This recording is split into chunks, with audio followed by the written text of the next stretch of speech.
Good morning, good Erev Shabbos, good Erev Yom Tif. Today is Friday, October 2nd, and we are talking about the laws of the Lulav, Esrog, the Arba Minim, the four species. Before we do that, let's just take a moment and remind ourselves that tonight, Erev Sukkot, Erev the first day of Sukkot, and Erev Shabbat. Earliest candlelighting tonight in Toronto is 5:43 p.m. That's the earliest you can bring Shabbat and Yom Tov in.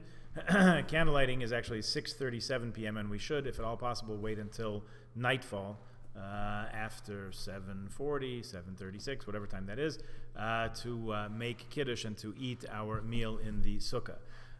Although on the first day of Sukkot, when it comes out on Shabbat, we do not take the lulav, and we have a special Hoshana that we say for Shabbos. So that part of the shul ritual is a little bit different. And we also don't take the lulav at home. So no bracha, no taking the lulav and esrog all Shabbos. We start on Sunday rather. We are still obligated in the mitzvah of sukkah. So if at all possible, if you have a sukkah, if you can get to a sukkah, and weather permitting, of course, if you can do anything you can to eat in a sukkah tonight, that is the mitzvah d'oraisa, that's the Torah commandment. Let's just take a quick peek at the laws of the Arba Minim here.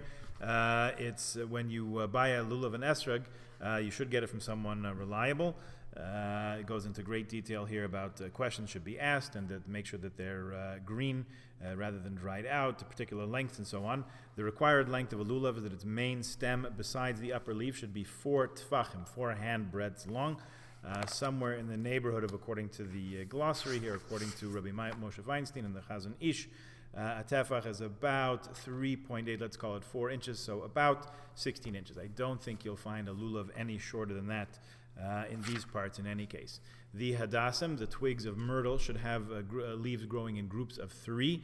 It's called mashulash. That is that the leaf buds should produce 3 leaves on the same horizontal level. If you look closely at that, the hadassim branches that are sold by the vendors here in town and anywhere pretty much are checked to make sure that they are in fact like that. And the leaves should cover the twig and they should also cover the leaves above them and so on.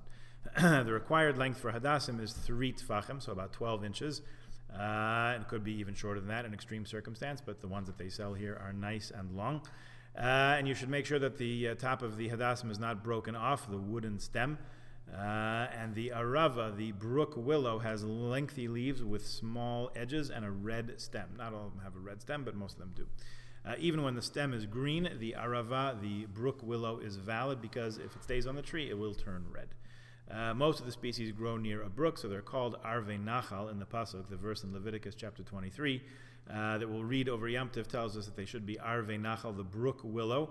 But even if they grew somewhere else, they are still valid because it's the species of tree rather than the actual location of it. If possible to get ones that come from a brook, that's great.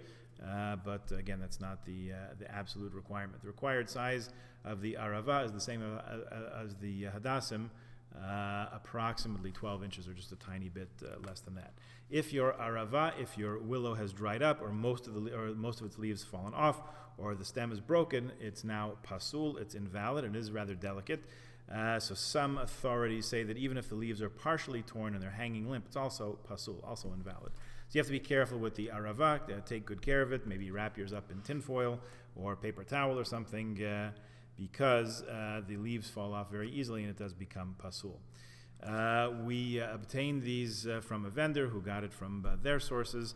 It says that we should not cut these on our own, but rather we should let someone who does this for a living actually have a non-Jewish person cut them off, and then we buy it from them.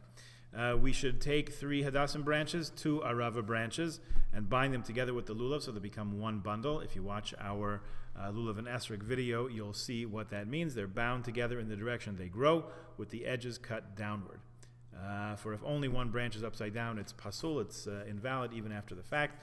You put the hadassim on the right of the lulav and the arava on the left. So when you take the lulav with the stem facing you, the hadassim should be opposite your right and the arava to your left.